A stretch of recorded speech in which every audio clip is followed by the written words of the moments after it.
Hello बच्चों, welcome to बायोविस्टा। आज हम बेटा एक नई सीरीज लेकर आए हैं जिसमें हम क्लास 10th का बायोलॉजी का पूरा कोर्स करेंगे, यानी एक दिन में एक चैप्टर हम करेंगे।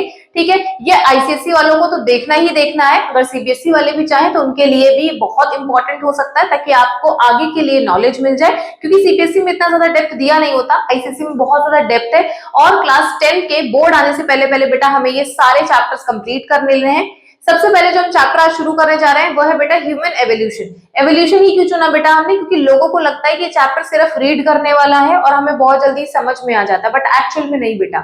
इसमें क्या है, एक्चुअल इसकी कंसेप्ट क्या है, या क्या कौन कौन से कीवर्ड्स हैं, की पॉइंट्स है जो हमें यहाँ पे सीखने हैं, प्रॉपर डेफिनेशन क्या है, किसको कहते हैं एवोल्यूशन, कहाँ से शुरू हुआ हमारा एवोल्यूशन, या कहाँ से ह्यूमंस बनना शुरू हुए, क्यों एप्स को या मंकीज को हमारे साथ ही डाला गया, यानी होमोसेपियंस के साथ ही प्लेस कर दिया, उनका जो क्लास था या ऑर्डर था उनको हमारे साथ ही प्लेस किया गया है। इन सब के बारे में बेटा हम इन डेप्थ बात करेंगे और एक एक पॉइंट को बहुत अच्छे से डिस्कस कर लेंगे, ताकि अगर आपको एग्जाम से पहले रिवीजन का टाइम ना मिले और अगर आप ये लेक्चर देख लेते हैं बेटा तो कोई प्रॉब्लम नहीं होगी। ये लेक्चर बहुत ज्यादा हेल्पफुल होगा। कब? ये बेटा आपको तब रियलाइज होगा जब आप एग्जाम देने के लिए बैठोगे, क्योंकि जब क्वेश्चंस आएंगे तो आपको बहुत इजी लगेंगे सारे क्वेश्चंस और आप इजीली सॉल्व कर पाएंगे, और उससे क्या होगा, आपके बोर्ड में जो स्कोर होगा आपके फेलोज से या आपके फ्रेंड से ज्यादा आएगा। तो आज हम जो शुरू करने जा रहे हैं बेटा वो टॉपिक है, या हम चैप्टर की बात कर सकते हैं, ह्यूमन एवोल्यूशन। तो बेटा शुरू करते हैं अपनी हेडिंग के साथ, जो कि है ह्यूमन एवोल्यूशन। अब बेटा पहले इसको समझ लेते हैं, एवोल्यूशन पता होना चाहिए, तब तो हमें पता चलेगा कि ह्यूमन एवोल्यूशन आया कैसे। ठीक है, एवोल्यूशन क्या है बेटा? एक प्रोसेस है। उस प्रोसेस में क्या होता है बेटा, धीरे धीरे करके चेंजेस आते हैं किसी ऑर्गेनिज्म की बॉडी में। क्यों? क्योंकि उसको सिंपलर फॉर्म से और ज्यादा कॉम्प्लेक्स बनाना है और बनाते रहना है बेटा उसको कॉम्प्लेक्स। ठीक है, उसके बाद क्या ये एक दिन में आता है, क्या ये एक साल में या एक हफ्ते में आ जाएगा? नहीं बेटा, ये बहुत ज्यादा टाइम टेकिंग प्रोसेस है, बहुत समय लगता है, बहुत सालों के लग जाते हैं इसमें चेंजेस आने में। ठीक है, तो इसीलिए किसी को ये नहीं कहना है कि नहीं भैया जो ये ग्रेजुअल मॉडिफिकेशन है या ग्रेजुअल चेंजेस हैं ये बॉडी में तुरंत आ रहे हैं, रैंडम आ रहे हैं या बहुत फास्ट प्रोसेस है। नहीं बेटा, ये बहुत ज्यादा स्लो प्रोसेस है। तो पहले हम इसकी डेफिनेशन लिखना शुरू करेंगे, जो कि है the process of gradual changes in organisms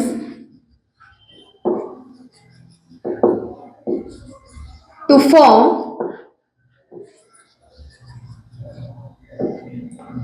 more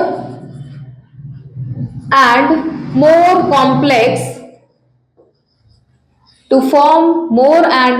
complex over a long period of time। ठीक है, वही बात जो मैंने अभी समझाई बेटा, वही सेम चीज है कि टाइम बहुत लंबा लगता है। ये कोई ऐसा नहीं कि बहुत ज्यादा जल्दी होने वाला प्रोसेस है, बहुत ज्यादा टाइम टेकिंग प्रोसेस है। उसके बाद अगर तुम्हें ये भी नहीं याद हो रहा है कोई बात नहीं, 3 शब्दों में हम इसको निपटा देंगे। क्या? इधर हम लिखेंगे descent with modification. Descent with modification. ठीक है, डेसेंट विद मॉडिफिकेशन क्या है बेटा? यहाँ पे हमने देखो इतनी लंबी डेफिनेशन को हमने सिर्फ 3 वर्ड्स में निपटा दिया, डेसेंट विद मॉडिफिकेशन। यानी क्या है बेटा? बॉडी में मॉडिफिकेशन का आना लंबे समय के साथ, इसी को हमने क्या बोल दिया है? एवोल्यूशन। पर अब हमारे चैप्टर का टाइटल क्या है? Human evolution. तो अब हमें बात करनी है कि भाई ह्यूमन का कैसे एवोल्यूशन शुरू हुआ, कहां से ह्यूमंस बनना शुरू हुए। ठीक है, तो सबसे पहले ये जान लेते हैं कि भाई साइंस हमें किस नाम से बुलाती है। क्या साइंस हमें ह्यूमंस के नाम से ही बुलाती है या इसका और कोई नाम है?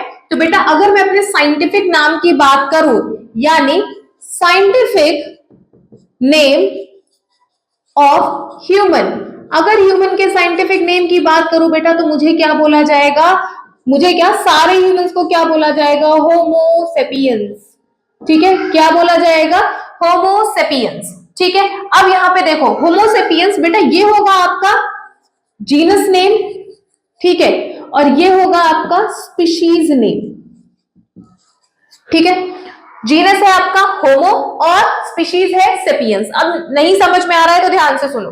किसी का नाम है ठीक है, मान लो किसी का नाम है along with the surname, ठीक है, मान लो कोई एक एग्जांपल ले लेते हैं, कोई भी हो, ठीक है, किसी का पूरा नाम ले लो तुम, ठीक है। अब ये जो नाम है बेटा, ये नाम होगा जेनेरिक, ठीक है, यानी जीनस वाला नाम, और जो उसका सरनेम होगा ना, सब लोग जानते हैं, सरनेम से वाकिफ है, ठीक है, जो नाम के पीछे जस्ट हम लगाते हैं ना, वो सरनेम होता है, ठीक है। तो जो सरनेम है बेटा, वो स्पीशीज होती है, ठीक है। तो होमो सेपियंस, होमो हो गया जेनेरिक नेम या फिर जीनस नेम, और सेपियंस क्या हो गया बेटा, सेपियंस हो गया सरनेम, और जिसको हम बोलते हैं स्पीशीज, ठीक है।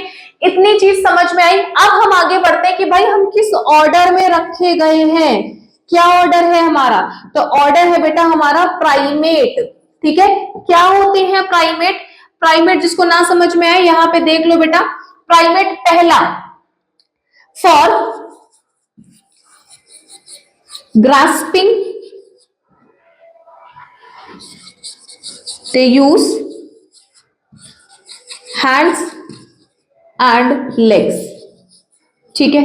फिर 3D images, large brain size. अब इधर देखेंगे बात क्या करनी है बेटा, हमने यहाँ पे कौन से ऑर्गेनिजम्स हैं जिनको हमने प्राइमेट्स वाले ऑर्डर में रख दिया है, ठीक है, या जिसको हमने ऑर्डर प्राइमेट में रखा है। तो बेटा ये वो ऑर्गेनिजम्स थे जो 3D में इमेजेस को देख लेते थे और अपनी इमेजिनेशन में 3D को समझ लेते थे, ठीक है। दूसरा, ये अपने हाथों पैरों का यूज करते थे चीजों को ग्रास्प करने के लिए, यानी पकड़ने के लिए बेटा ये हाथों पैरों का यूज करते थे। हमें ही देख लो, हम भी तो हाथ पैरों का यूज करते हैं चीजों को पकड़ने के लिए। नेक्स्ट जो थर्ड वाला था, इनकी क्रेनियल कैपेसिटी बढ़ चुकी थी, क्रेनियल कैपेसिटी यानी साइज ऑफ क्रेनियम बेटा इनका बढ़ गया था, ठीक है। और क्या हुआ कि बॉडी पे बोझ नहीं, यानी अपनी बॉडी पे बोझ नहीं रखना था ना, तो इसलिए क्या है, इन्होंने लार्ज क्रेनियम साइज रखा, ठीक है। उसके बाद 3D में ये चीजें इमेजिन कर सकते थे, 3D आइडेंटिफाई कर सकते थे 3D शेप्स को, और उसके बाद ये हाथ पैरों को यूज करते थे चीजों को पकड़ने के लिए, ग्रास्प करने के लिए, ठीक है। तो इसीलिए हमने इनको ऑर्डर प्राइमेट्स में रखा। उसके बाद जो हमारी क्लास थी बेटा, क्लास कौन सी थी, मैमेलिया थी नहीं, इनफैक्ट है। क्लास कौन सी है, मैमेलिया। बेटा सब फेमिलियर हो गए, मैमेलिया वर्ड यूज हुआ है तो मैमल्स से, ठीक है, जिनकी बॉडी पे हेयर्स होते थे, मेमोरी ग्लैंड्स होते थे, ठीक है।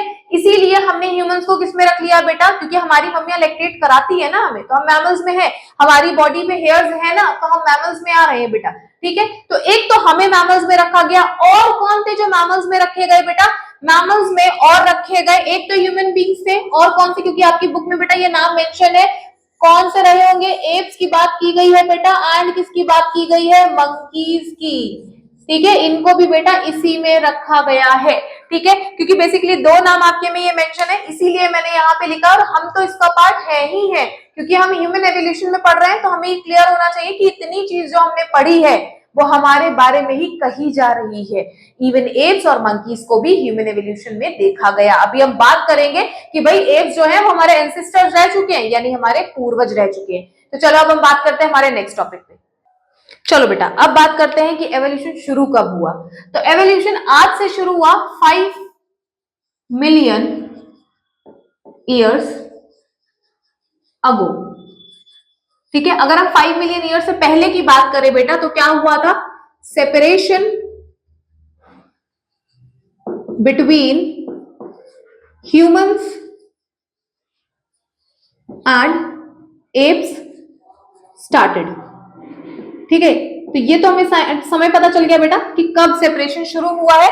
अब इधर ध्यान से देखेंगे, यहां पे मेंशन कर रही हूं मैं ऑर्गेनिज्म, क्या लिखूंगी यहां पे, ऑर्गेनिज्म। क्यों, क्योंकि मैं इसको डिवाइड करने जा रही हूं बेटा 2 पार्ट्स में, ठीक है। Organisms who visits occasionally on ground. जो बेटा ओकेजनली ग्राउंड पे आते थे उनको मैंने क्या बुलाना शुरू कर दिया, जो ओकेजनली ग्राउंड पे आते थे उनको मैंने बुलाया एप्स, यानी कभी कभी आ रहे हैं, बाकी वो पेड़ों पे ही अपना समय ज्यादा बिता रहे हैं, ठीक है। अब यहां पे देखो,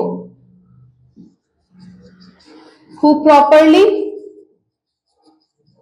started lives on land, और जो पूरी तरीके से बेटा लैंड पर ही रहने लगे उनको मैंने क्या बुलाना शुरू कर दिया, ह्यूमंस, यानी यहीं से ह्यूमंस बनने शुरू हुए थे बेटा।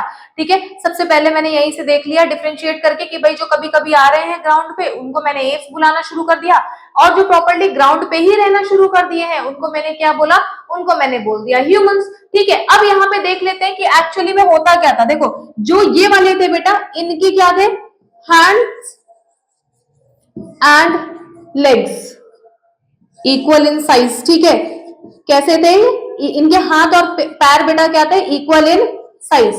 क्यों इक्वल थे बेटा, दे वर एर्बोरियल, ज्यादातर अपना समय पेड़ों पे बिताते थे, यानी ब्रांचेस ब्रांचेस के थ्रू, एक ब्रांच से पकड़ के दूसरी ब्रांच से पकड़ के तीसरी ब्रांच, ऐसे एक डाल डाल पकड़ के बेटा ये जाते थे। ठीक है, और क्या थे ये, टोटली हर्बीवोर। ठीक है, हर्बीवोर का मतलब नहीं समझ जाऊंगी बेटा, वो आप जानते हो। ठीक है, बहुत छोटी क्लासेस में आपको बता दिया जाता है कि हर्बीवोर क्या होते हैं। ये टोटली बेटा हर्बीवोर हुआ करते थे। ठीक है, जबकि इनका क्या हुआ बेटा, इन्होंने क्या अडेप्टेशन ले ली, और बेटा ये जितनी भी है ना, ये इनकी क्या होंगी, ये है बेटा इनकी अडेप्टेशन। ठीक है, तो इसको बहुत ध्यान से देखेंगे कि देखो अडेप्टेशन शुरू हो गई।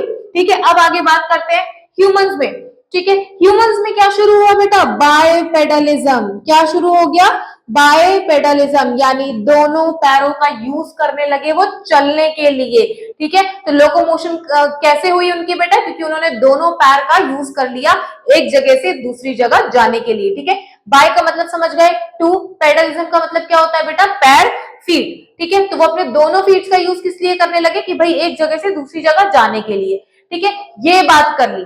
फिर अब हम बात करेंगे कि भाई जो कॉमन एंसेस्टर बोला जाए वो कौन है। एप्स और ह्यूमंस का कॉमन एंसेस्टर भी था बेटा, जिसको हमने किस नाम से बुलाया, ट्रायोपाइथेकस। क्या बुलाया हमने, common ancestor of apps and humans. अगर ह्यूमंस और एप्स के कॉमन एंसेस्टर की बात करें तो वो कौन था बेटा, वो था आपका ड्रायोपाइथेकस।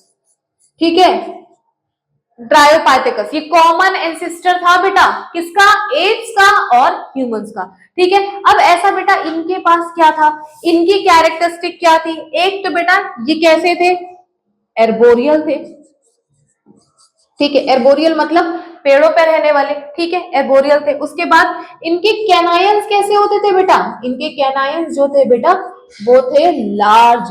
ठीक है, कैसे थे कैनायंस, कैनायंस इनके थे बेटा लार्ज। कैनायंस के वाले दांत होते हैं नुकीले वाले, जो ज्यादातर जो मीट या गोश्त का कंज्यूम करते हैं वो उनका ज्यादा यूज करते हैं। ठीक है, टीयरिंग के लिए इनका यूज होता है। ठीक है, तो इनके कैनायंस कैसे थे, लार्ज थे, एर्बोरियल थे, और क्या थे बेटा, पोस्चर कैसा था बेटा इनका, सेमी इरेक्ट। सेमी इरेक्ट मतलब आधे झुककर। ठीक है, सेमी इरेक्ट इनका पोस्चर हुआ करता था। आगे सुनो अब क्या है, हाथ पैर कैसे थे, हैंड्स एंड लेग्स इक्वल। ठीक है, तो ये मैंने शॉर्ट में लिखी है बेटा। ड्रायोपाइथेकस क्या है, ड्रायोपाइथेकस हमारी, ड्रायोपाइथेकस की कैरेक्टरिस्टिक्स हम लिख चुके हैं। ठीक है, ड्रायोपाइथेकस क्या थे, एर्बोरियल थे, यानी ज्यादातर समय कहां बिताएंगे, पेड़ों पे।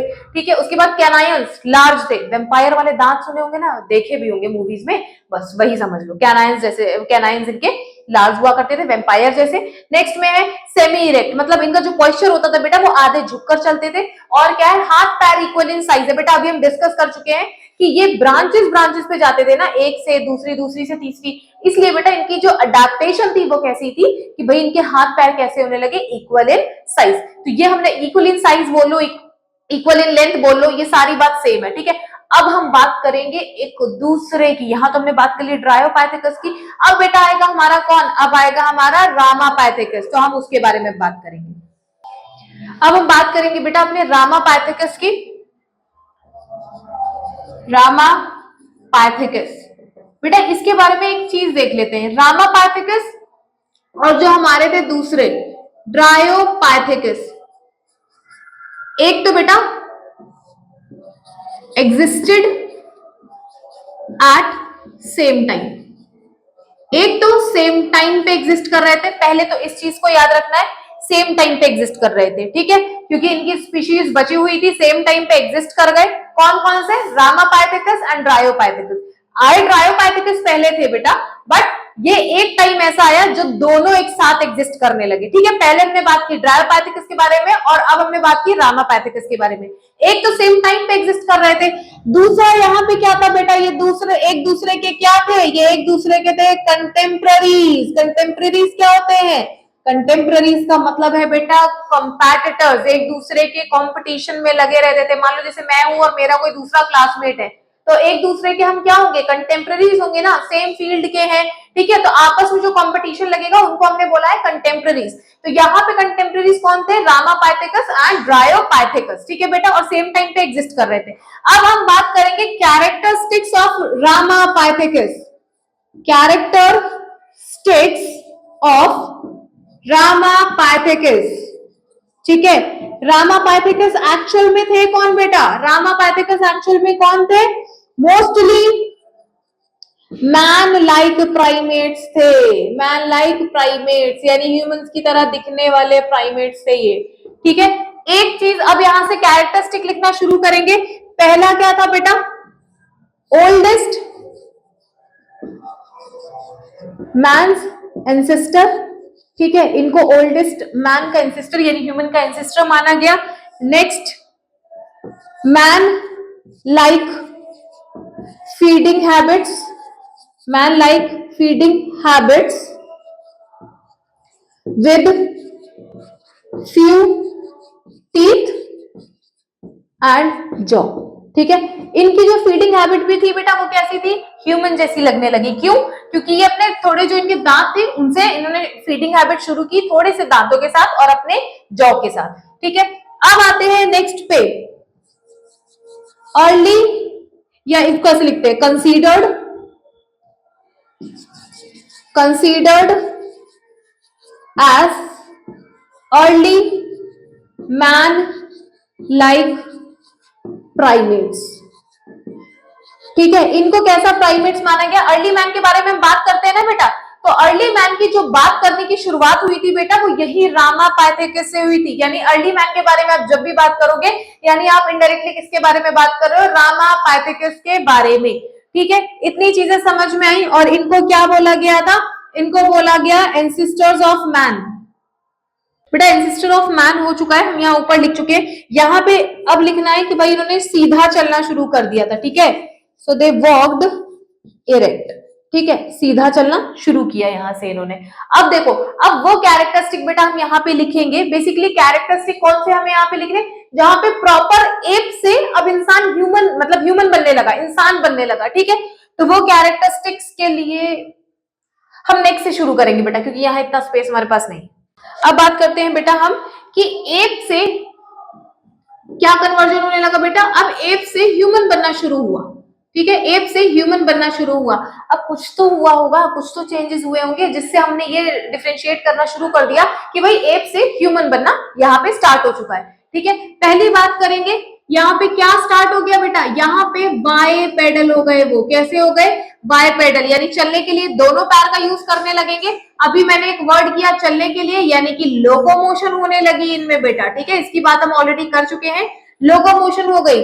और क्या हो गया? इससे पहले कैनायंस का साइज बड़ा होता था, अब क्या हो गए? कैनायंस गॉट रिड्यूस्ड। कैनायंस कैसे होने लगे? रिड्यूस होने लगे। उसके बाद क्या है? हाइट कैसी होने लगी बेटा इनकी? हाइट होने लगी बेटा इनकी इंक्रीज होने लगी। और क्या हो गया? ये कैसे होने लगे? इनके पास आने लगा इरेक्ट पोस्चर आने लगा। इनका पोस्चर जो हो गया बेटा चलते और बैठते वक्त वो कैसा रहता था? इरेक्ट रहता था।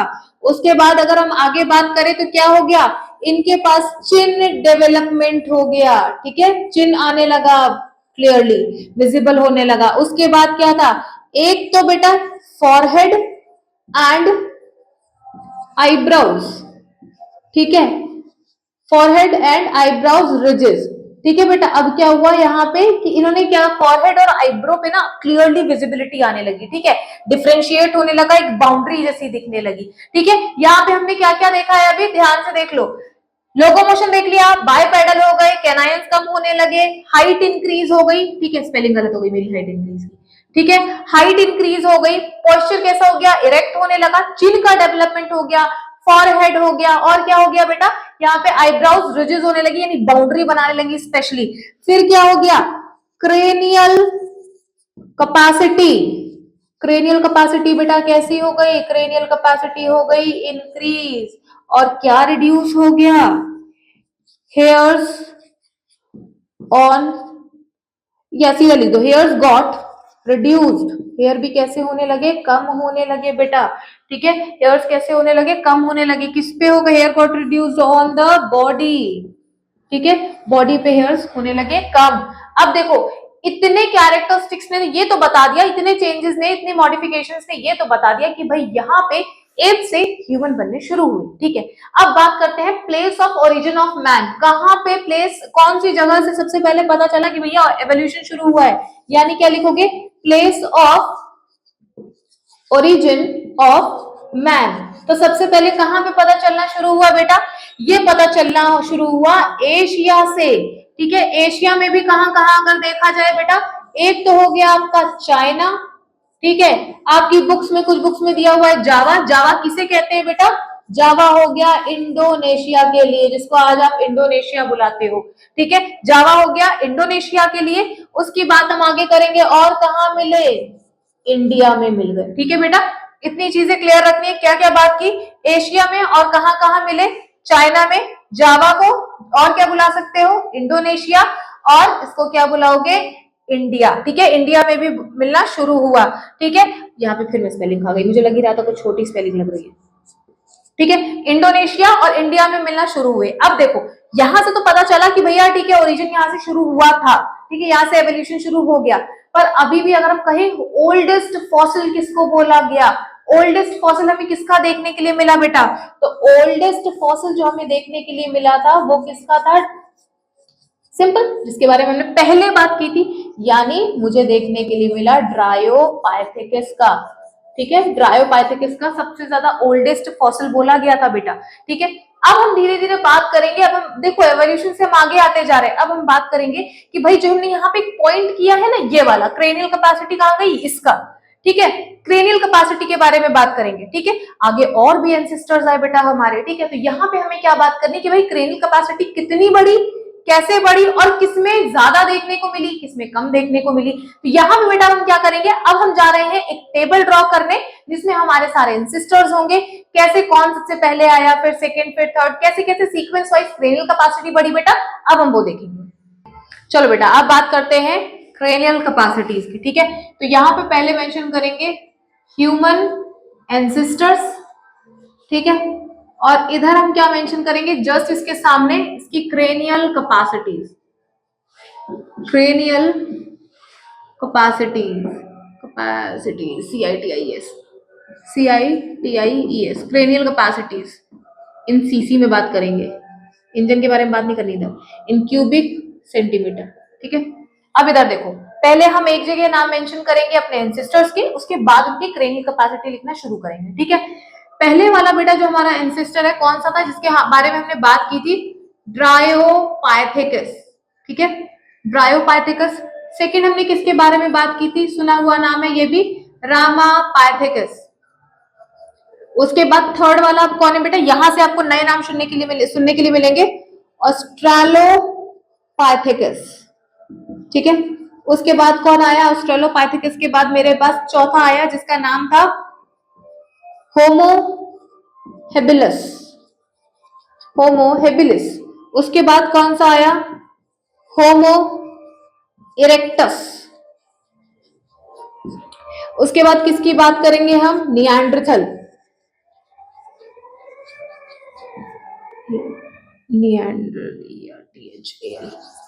निएंडरथल। सेवेंथ में हमने किसकी बात करनी है बेटा, क्रो-मैग्नन। उसके बाद एट्थ में जो हमें बात करनी है वो मॉडर्न मैन।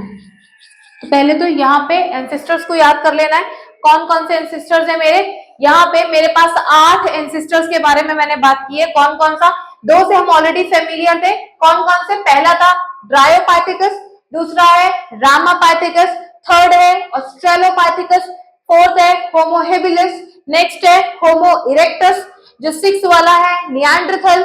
उसके बाद 7 कौन है, क्रो-मैग्नन। और जो 8 वाला वो कौन है बेटा, मॉडर्न मैन, जिसमें कि मैं एन खा गई, मॉडर्न मैन। ठीक है, 8 एंसेस्टर्स हो गए। अब बेटा हमें क्या करना है, इनके पास कितनी क्रेनियल कैपेसिटीज थी। देखो यहाँ पे एक चीज बेटा मैं क्लियर कर देना चाहती हूँ। यहाँ पे क्या होगा, पहले तो हमें क्रेनियल कैपेसिटीज बढ़ती नजर आएंगी, पर देखें कि बेटा बीच में बढ़ी, फिर कम हो गई, फिर बढ़ी, फिर कम हो गई। बेटा इसका रीजन क्या था कि भाई ज्यादा बोझा नहीं लेना था हमें, ठीक है, इतनी की जरूरत ही नहीं थी हमें, जितना हमारे पास आ चुका था। तो क्या हुआ, उस हिसाब से हमारी जो क्रेनियल कैपेसिटीज है बेटा वो एडजस्ट होती गई।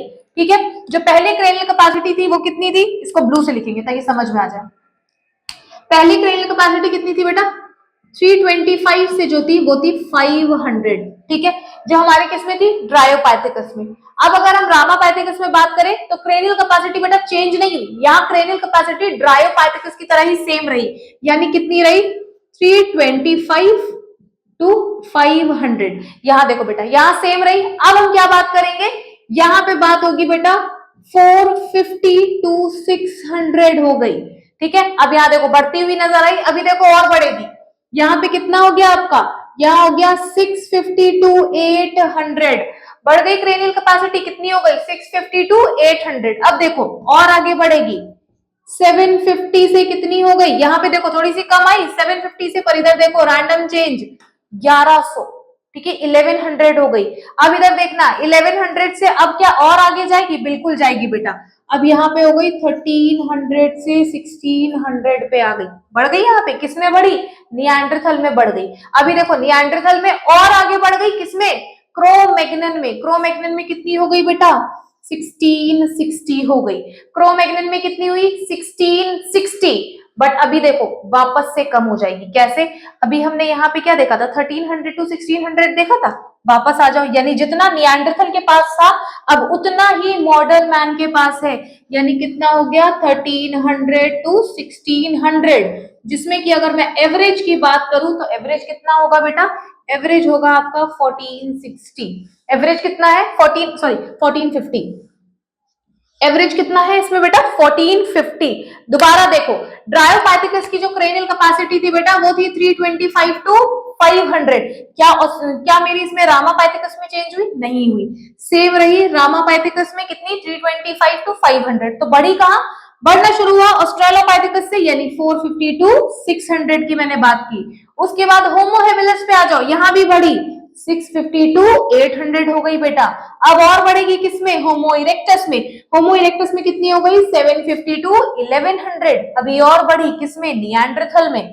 ठीक है, निएंडरथल में कितनी हुई, 1300 टू 1600। उसके बाद क्रो-मैग्नन में और ज्यादा हो गई, 1660। और कहां पे, कौन सा, अब जैसे मॉडर्न मैन है तो कौन से एंसेस्टर्स के बराबर आ गई, कौन से एंसेस्टर के बराबर आई क्रेनियल कैपेसिटी, वो आई निएंडरथल जैसी बेटा। और एवरेज कितना हुआ, 1450। ज्यादातर जो हमने देखा वो 1450 वाली क्रेनियल कैपेसिटी थी, एवरेज वो लिख ली। बट अब क्वेश्चन क्या आता है, कौन सा ऐसा एंसेस्टर है भाई जो मॉडर्न मैन की क्रेनियल कैपेसिटी मैच करता है, तो वो कौन था बेटा, वो था हमारा निएंडरथल। तो यहाँ पे एक स्टार पॉइंट बना दे रही हूँ ताकि तुम्हें याद रहे कि क्रेनियल कैपेसिटी जो मॉडर्न मैन की है बेटा वो किसके बराबर है, कौन से एंसेस्टर की क्रेनियल कैपेसिटी के बराबर है, तो वो हो गए आपके निएंडरथल। बेटा इस टेबल को याद करना उतना ही जरूरी है जितना तुम्हारा खाना जरूरी है, ठीक है, क्योंकि ये आता जरूर है, ठीक है, नहीं हो बेटा प्लीज एंसेस्टर्स याद कर लेना।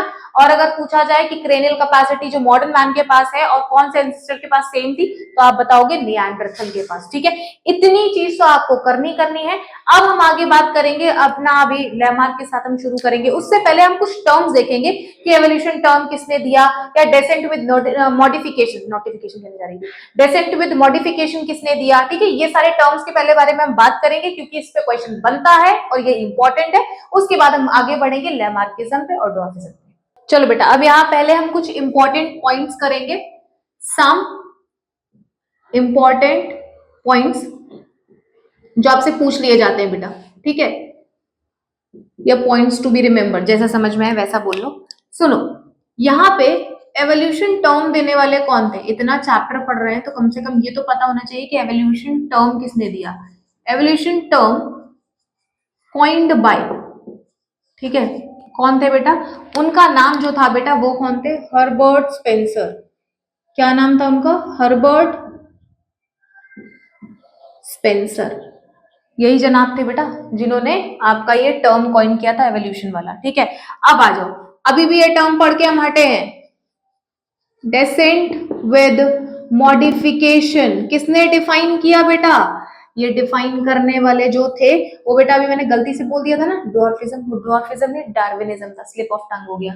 ठीक है, तो ऐसे नाम याद रखोगे। ये किसने बोल दिया, ये किसने डिफाइन किया बेटा? ये डिफाइन किया डार्विन ने। ठीक है, ये किसने डिफाइन किया? डार्विन ने। फिर इससे पहले अभी हमने बात की कि भाई हमारा नामकरण करने वाले कौन है, किसको इतना हक मिल गया कि उसने हमारा नामकरण किया। तो नामकरण करने वाला कौन हो जाएगा? नामकरण करने वाले जो है सब जानते हैं उनको, कौन हो गए? Carolus Linnaeus.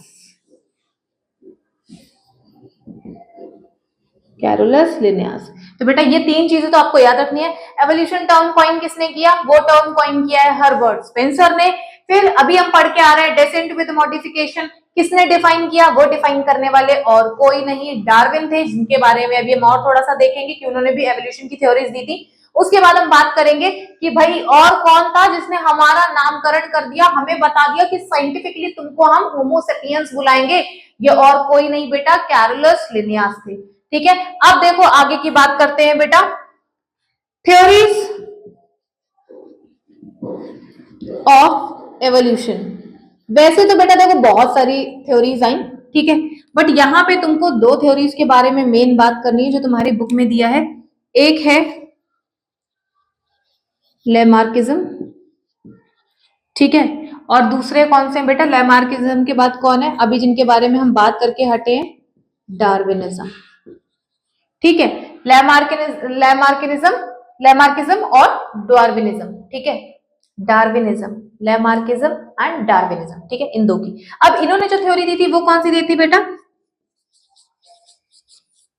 थ्योरी ऑफ, एक minute, theory of inheritance, inheritance of acquired characters. ठीक है, और इन्होंने क्या दी थी?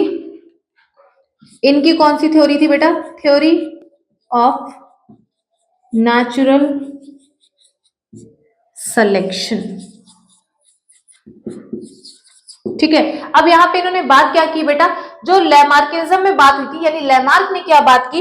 लेमार्क ने ये बात की कि भाई जो ये अडेप्ट यानी एक्वायर्ड कैरेक्टर हैं, जो आपने कहीं से सीखे हैं, अडेप्टेड कैरेक्टर हैं या एक्वायर्ड कैरेक्टर हैं, ये एक से, अडेप्टेड नहीं, बेसिकली एक्वायर्ड वर्ड यूज करेंगे। ठीक है, जो आपने कहीं बाहर से सीखे हैं। ठीक है, ये एक्वायर्ड कैरेक्टर क्या है बेटा? इनहेरिटेंस, यानी कि क्या है? एक जनरेशन से दूसरी जनरेशन में पास ऑन हो जाते हैं। ठीक है, एक्वायर्ड वाली बात इन्होंने कही कि भाई जो एक्वायर्ड कैरेक्टर्स है वो एक से दूसरी जनरेशन में पास होंगे। ठीक है, जबकि डार्विन ने यहाँ पे क्या बात बोली? डार्विन ने बोला कि भाई ऐसा कुछ नहीं है, नेचर सेलेक्ट करेगा कि नेचर को किस टाइप की स्पीशीज चाहिए, किस टाइप की वेराइटी चाहिए। ठीक है, अब हम बात करेंगे इन डिटेल में। केवल इन्होंने बोला नहीं, प्रूफ करने की कोशिश भी की। उन्होंने अपना 100% पोटेंशियल लगाने की कोशिश की, इन्होंने अपना। ठीक है, साइंटिस्ट का नाम एक बार मैं दोबारा, क्योंकि ये तो थ्योरीज थी उनकी।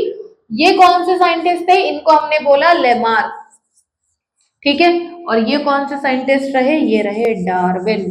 ठीक है, इसीलिए इनकी थ्योरीज बेटा इनके नाम से मिलती जुलती है। चलो, अब हम बात करते हैं फर्स्ट वाले के बारे में जो कि है लेमार्किज्म। चलो बेटा, अब हम बात करते हैं हमारे लेमार्क के बारे में। ठीक है, लेमार्क, पहला लेमार्क थे कौन?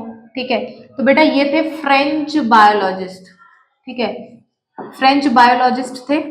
जो भी इन्होंने थ्योरीज दी थी बेटा, वो थ्योरी को इन्होंने डिटेल में कौन सी किताब में लिखा, उनका नाम जान लेते हैं, क्योंकि कभी कभी किताब का नाम पूछ लिया जाता है। फिलोसफी देना बहुत पसंद था, फिलोसोफिक जूलॉजिक। ठीक है, इनकी किताब का नाम क्या था बेटा? पहली बात तो ये फ्रेंच बायोलॉजिस्ट थे।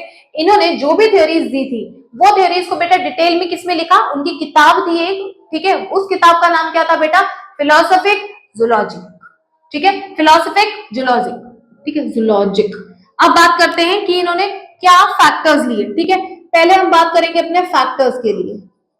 अपनी थ्योरीज को एक्सप्लेन करने के लिए उन्होंने कौन कौन से फैक्टर्स की मदद ली? पहला जो फैक्टर था बेटा वो कौन सा था? Use and disuse of organs. पहले मैं लिख लेती हूँ हेडिंग वाइज, तब बताऊंगी use and disuse of organs, ठीक है। उसके बाद सेकेंड चीज इन्होंने क्या की कही थी बेटा, एनवायरमेंट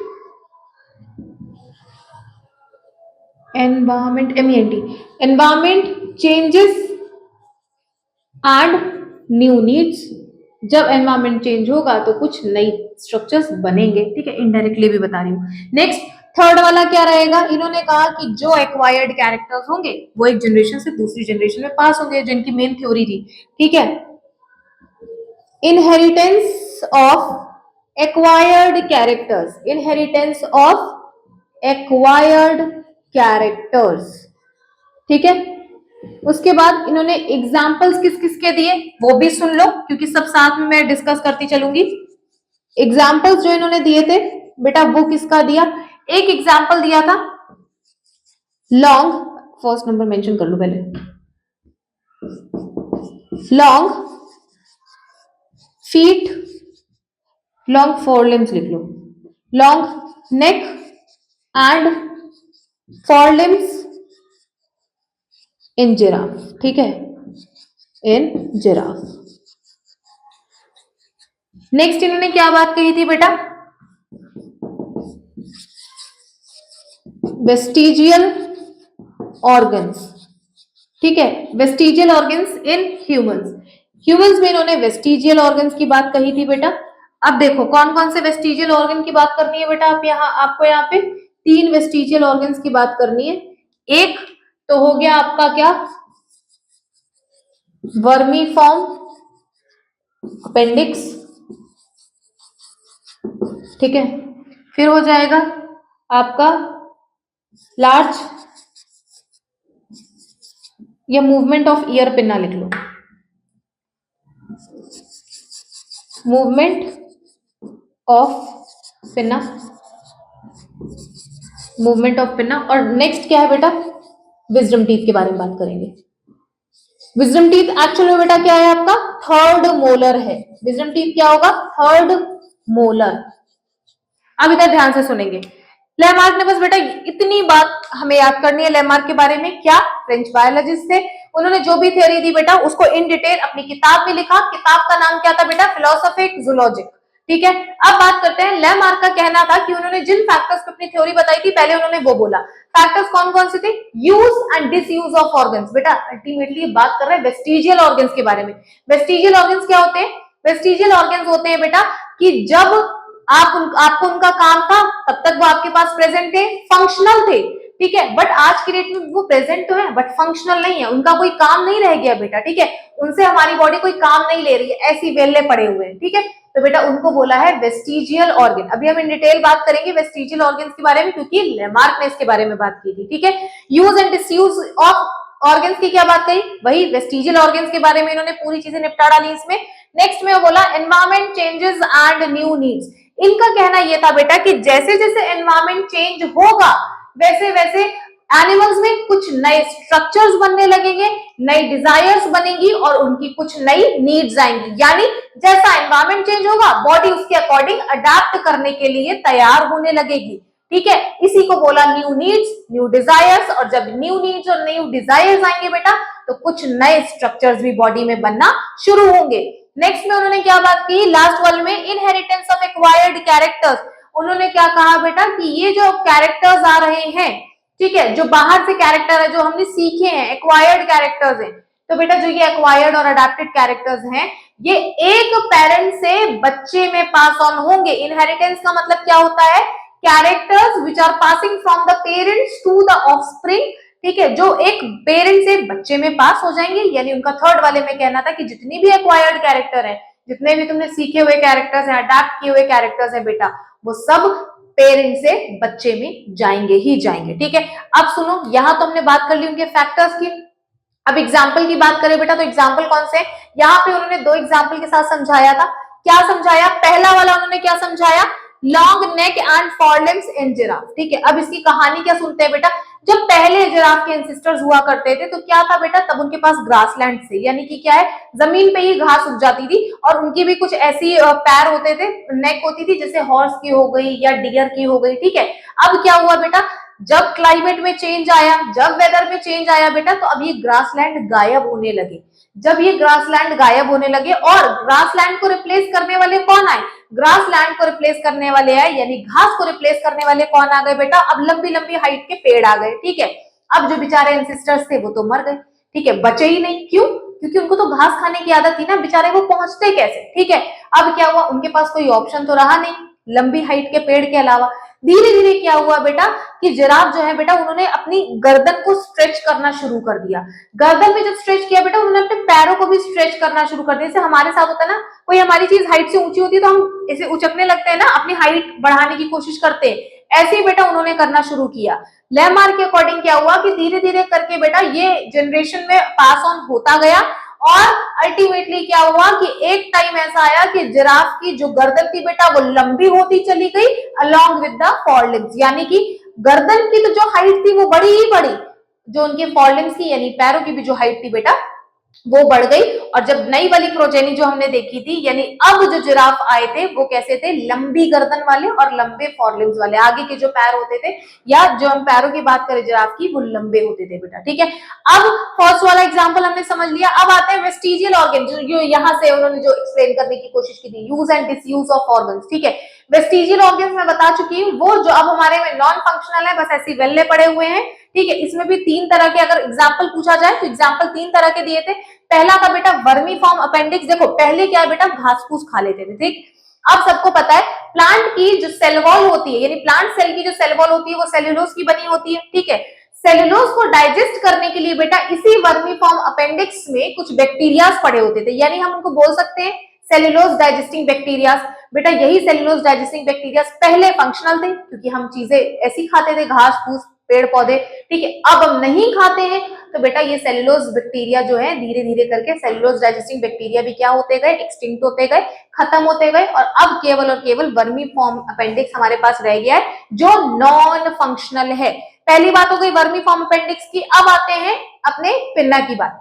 ठीक है बेटा, डॉगीज में देखा है वो अपना ईयर पिन्ना मूव कर लेते हैं फॉर बेटर साउंड कलेक्शन। ठीक है, वो साउंड का कलेक्शन करते हैं बेटा, जहां से अच्छी साउंड वो कलेक्ट कर पाए उस मूवमेंट में वो अपना पिन्ना घुमा लेते हैं। ठीक है, पहले हमारे पास भी था बेटा, एक तो पिन्ना का साइज बहुत बड़ा होता था, दूसरा हम भी मूव करा लेते थे बेटा, बट आज हमें ये कैपेसिटी नहीं है। हाँ, अगर कुछ ऐसे ह्यूमंस हैं, जैसे वो पीके मूवी में होता था ना, वो अपने पिन्ना मूव करा लेता था। ठीक है, तो बेटा अभी भी कुछ अगर है तो समझ लेना उनमें ये चीज अभी भी फंक्शनल है।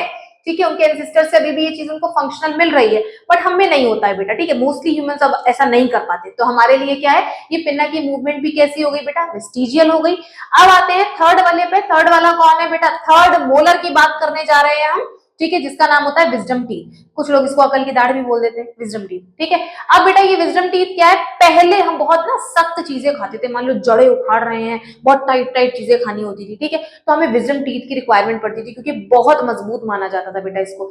अब क्या है, अब धीरे से हम ब्लेंड डाइट पे आ गए हैं, सॉफ्ट डाइट पे आ गए, बहुत इजीली हम चीजों को च्यू कर ले रहे हैं, सॉलो कर ले रहे हैं बेटा।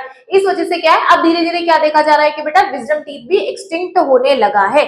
तो कुल मिला के ये है वेस्टिजियल ऑर्गन, यानी आ तो रहे हैं, अब ये नॉन फंक्शनल है, इनका यूज कुछ नहीं है। ठीक है, एक टाइम पे इनको कहा जा रहा है कि धीरे धीरे करके खत्म ही हो जाएंगे। कौन कौन से वेस्टिजियल ऑर्गन्स की बात की, वर्मी फॉर्म अपेंडिक्स जिसमें सेल्यूलोज डाइजेस्टिंग बैक्टीरिया था, बट अब ये नॉन फंक्शनल है, क्यों, क्योंकि हम सेल्यूलोज नहीं खा रहे हैं। उसके बाद हमने बात की मूवमेंट ऑफ ईयर पिन्ना। अब क्या है, सॉरी पिन्ना, अब हमें इजीली सुनाई दे जाता है, हमें इधर उधर नहीं करना पड़ता। डॉगीज में अभी भी ये फंक्शनल है, बट हम में ये वेस्टिजियल हो गया है। कुछ अगर ह्यूमंस में है तो इसका मतलब समझ लेना अभी भी उनके एंसेस्टर से ये चीज फंक्शनल होती चली आ रही है। और लास्ट है विजडम टीथ, आएगा तो बट किसी काम का नहीं है, क्यों, क्योंकि पहले हम चीजें हार्ड खाते थे, जड़े खा रहे हैं, तना खा रहे हैं, ये सारी चीजें खा रहे हैं उखाड़ उखाड़ के। अब क्या है बेटा, अब हमें सॉफ्ट डाइट मिलने लगी है, ब्लेंड डाइट मिलने लगी है, जो इजीली हम चबा सकते हैं, इजीली हम निगल सकते हैं। ठीक है, तो ये सब था बेटा लैमार्क के बारे में। अब हम आ जाएंगे अपनी दूसरी थ्योरी वाले इंसान पे, जो कि थे डार्विन। अब हम बात करेंगे अपने डार्विन के बारे में। चलो बेटा, अब हम बात करेंगे डार्विन के बारे में। ठीक है, अब हम डार्विन के बारे में बात करने जा रहे हैं बेटा। तो पहले ये पता होना चाहिए कि जैसे उन्होंने अपनी थ्योरीज यानी लेमार्क ने अपनी थ्योरीज अगर बुक में लिखी थी जिसका नाम था फिलोसॉफिक जूलॉजी, तो बेटा इन्होंने भी अपनी थ्योरी जो एक्सप्लेन करी थी वो एक किताब में एक्सप्लेन करी थी जिसका नाम था, उनकी बुक का नाम था origin of species by natural selection.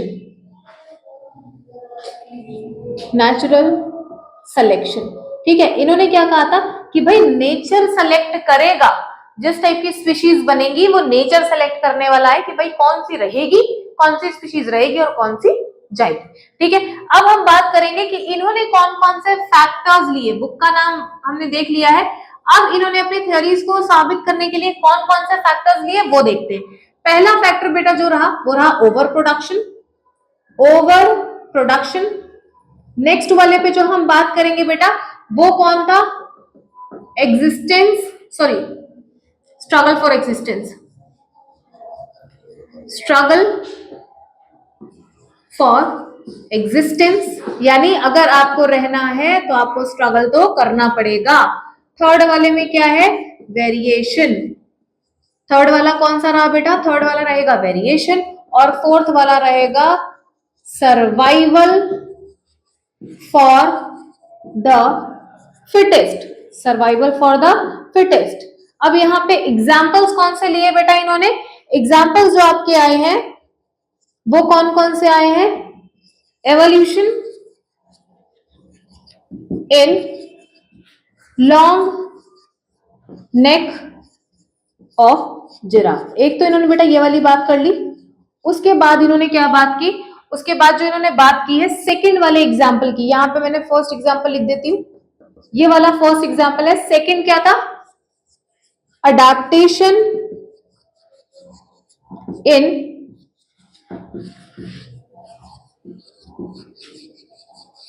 Adaptation in peppered moth, ठीक है, जिसको हमने एक चीज से रिलेट किया है, इंडस्ट्रियल मेलानिज्म, ठीक है बेटा। पहले मैं सब कुछ मेंशन कर दूं फिर एक चीज को रिलेट करके एक एक चीज बताऊंगी, ठीक है। अब देखो पेपर्ड मॉथ का नाम देख लेते हैं क्योंकि बेटा बहुत बार पूछा जाता है पेपर्ड मॉथ, और अगर बुक में दिया है तो पूछा जरूर जाएगा, ये बात भी याद रखना। बिस्टन बेटुलेरिया, ठीक है। यहां पे हमने कौन सी पेपर्ड मॉथ की बात की है बेटा, एक तो हमने बात की है ब्लैक वाली की और एक हमने बात करनी है व्हाइट वाले की, ठीक है। ब्लैक वाले की और व्हाइट वाले की। ब्लैक वाले को क्या बुला दूंगी मैं, सेम नाम आगे जितना मैंने लिखा है वो तो सेम ही लिखना है, बिस्टन बेटुलेरिया कार्बोनेरिया, ठीक है। व्हाइट वाले का बेटा आज सच हमारी बुक में इतना कुछ दिया नहीं हुआ है तो व्हाइट वाले के बारे में हम यहाँ बात नहीं करेंगे, ठीक है। क्या बोलेंगे, अब इधर पहले ध्यान से सुनो, पेपर्ड मॉथ में इनकी जगह ना ऑफ कर दो, ठीक है। और ध्यान से देखो इधर क्या बात कही है हमने, इंडस्ट्रियल मेनलिज्म की बात कही गई है, यानी इंडस्ट्रियलाइजेशन होने लगा था, ठीक है। तो यहां पे क्या हो जाएगा, इंडस्ट्रियल रेवोल्यूशन की बात करी गई है बेटा, ठीक है। इंडस्ट्रियल रेवोल्यूशन में भी हमने कहा की बात की है, मैनचेस्टर की। इंडस्ट्रियल में भी हमने किसकी बात की है बेटा, मैनचेस्टर की बात की है, ठीक है। मैनचेस्टर होता है, MAN होगा, ठीक है। मैनचेस्टर की बात की है बेटा। अब ध्यान से सुनो यहां में क्या बात करनी है, यहां बेटा हमें बात करनी है पहली बात कि भाई यहां पे उन्होंने लिखा कि ओवर प्रोडक्शन। अब देखो बेटा कुछ स्पीशीज ऐसा होती है जैसे पैरामीशियम अपने आप को बढ़ाता जाएगा, ये बढ़ाता जाएगा, ठीक है, यानी अपनी रिप्रोडक्शन करता जाएगा। बेटा कुछ ऑर्गेनिजम्स ऐसे होते हैं कि अगर ये रिप्रोडक्शन करते गए तो कुछ उसके टाइम बाद वो अर्थ के साइज के डबल और ट्रिपल हो जाएंगे, ठीक है, यानी ये हुआ ओवर प्रोडक्शन, जैसा करोगे वैसा भरोगे, ठीक है। तो यहाँ पे क्या हो जाएगा बेटा कि रिप्रोडक्शन ज्यादा होने की वजह से क्या है, नंबर ऑफ ऑफस्प्रिंग भी ज्यादा बनते जाएंगे। तो यहाँ इन्होंने ओवर प्रोडक्शन में यही बात कही कि भाई ऑर्गेनिजम्स अगर ऐसे ही करते गए तो तेजी से क्या है, अगर रिप्रोडक्शन तेजी से हुआ तो नंबर ऑफ ऑर्गेनिजम्स भी अर्थ पे तेजी से बढ़ेंगे, रहने के लिए उतनी जगह नहीं होगी जितने तुम्हारे पास ऑर्गेनिजम्स आ जाएंगे, ठीक है। पहली बात इन्होंने ओवर प्रोडक्शन में ये बोली। दूसरी क्या बोली? दूसरा इन्होंने बोला स्ट्रगल फॉर एग्जिस्टेंस, यानी रहने के लिए ऐसा नहीं बहुत आराम से रहोगे, अब यहाँ पे स्ट्रगल करना पड़ेगा। क्यों स्ट्रगल करना पड़ेगा बेटा? चाहे पानी हो, लैंड हो, स्पेस हो, ठीक है, यानी रहने के लिए जगह की बात हो रही है, स्पेस के लिए यहाँ पे, ठीक है। पानी, खाना, हवा, कुछ भी हो बेटा, सब लिमिटेड ही तो है, नेचुरल रिसोर्स हमारे पास लिमिटेड है ना, पर नंबर ऑफ ऑफस्प्रिंग ज्यादा है। अभी हम ओवर प्रोडक्शन में बात करके आ रहे हैं। अब जब नंबर ऑफ ऑफस्प्रिंग ज्यादा होंगे और रिसोर्सेज लिमिटेड है बेटा, तो हमें तो रहने के लिए लड़ना पड़ेगा ना, हमें तो लड़ाई करनी पड़ेगी। और जब बेटा हम लड़ाई शुरू करेंगे तो क्या होगा? जो पहले पहुंचेगा वो जीत जाएगा, वो उस नेचुरल रिसोर्स का बेनिफिट ले लेगा, और जो नहीं हुए बेटा तो दे स्टिल स्ट्रगल, यानी उनको उस टाइम पे भी स्ट्रगल करना पड़ेगा, और जिसने जाके वो चीज पहले ले ली वो उसका बेनिफिट उठा लेगा।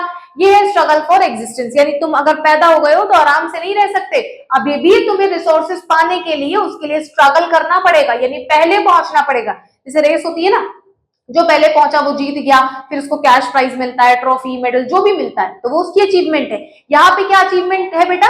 यहाँ पे अचीवमेंट है उस नेचुरल रिसोर्स को ग्रैब कर लेना, उसका यूज कर लेना, ये हो गया। अब आ गया वेरिएशन। अब ये वेरिएशन तो बहुत इजी है बेटा, देखो हम सब अपने मम्मी पापा के ही बच्चे हैं, बट बेटियां मम्मी की तरह नहीं दिखती और बेटा पापा की तरह नहीं दिखता। बेटा ये जो स्लाइट चेंज आया है ना आपके बिहेवियर में, आपके अपीयरेंस में, बेटा इसी को क्या बोला? वेरिएशन। और वेरिएशन कहां से आया बेटा? नेचर से।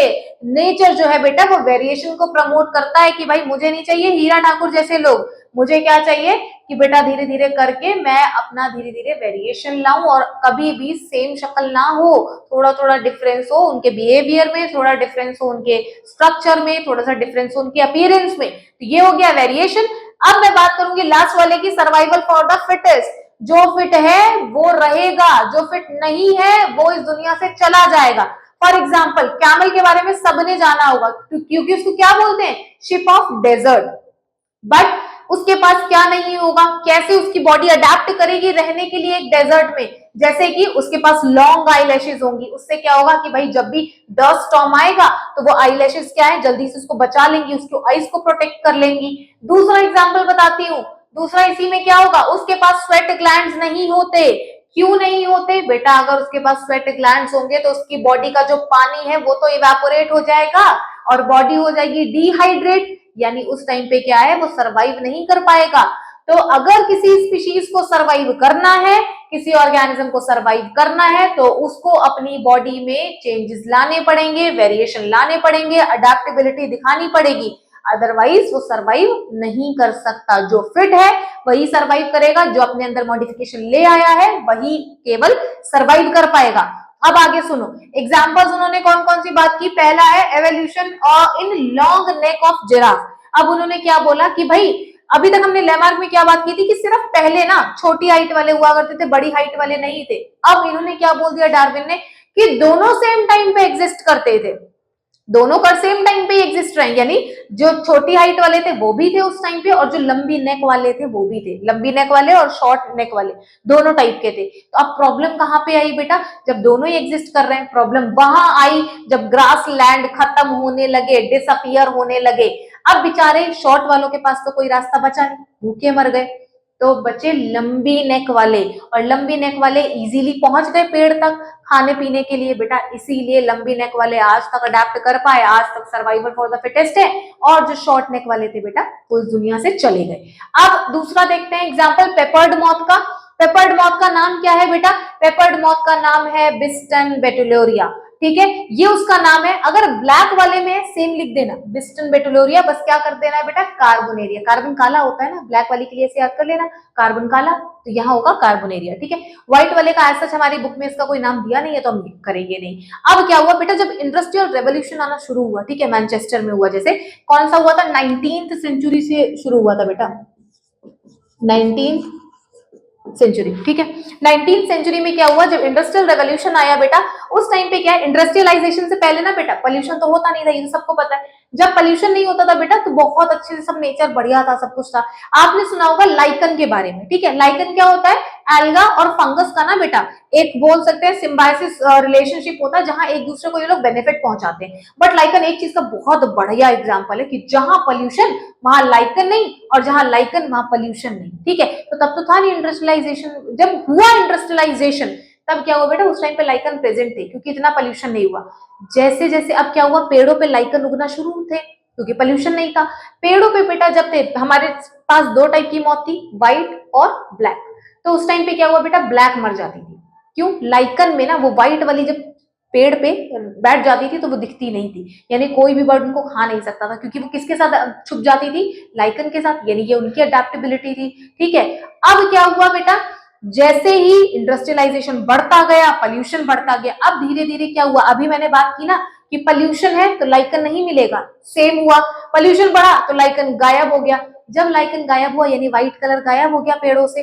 जब व्हाइट कलर गायब हुआ तो व्हाइट वाली जो पेपर्ड मॉथ थी बेटा वो दिखने लगी, और दिखने लगी तो कोई भी बर्ड इजीली आके उसको खा जाता था। तो व्हाइट वाली का एक्सटिंक्शन चालू, जबकि पहले क्या हो रहा था, ब्लैक वाली एक्सटिंक्ट हो रही थी। अब क्या हुआ बेटा, जैसे से इंडस्ट्रियलाइजेशन बढ़ा, व्हाइट वाली एक्सटिंक्ट होने लगी तो बची कौन, ब्लैक वाली बचने लगी। क्यों? क्योंकि अब जो ट्रंक का या बार्क का जो कलर होता है बेटा वो आज सच कुछ सिमिलर ही होता है, ठीक है। वो जाके उस पर बैठ जाती थी और उसको इजीली कोई भी बर्ड दूर से देख नहीं पाता था, खा नहीं पाता था। इसीलिए बेटा ब्लैक वाली का सर्वाइवल आगे चलता रहा और व्हाइट वाली बेटा वहीं से एक्सटिंक्ट होना शुरू हो गई। तो यहाँ पे मैंने खत्म कर लिया है बेटा हमारा चैप्टर जो कि है ह्यूमन एवोल्यूशन।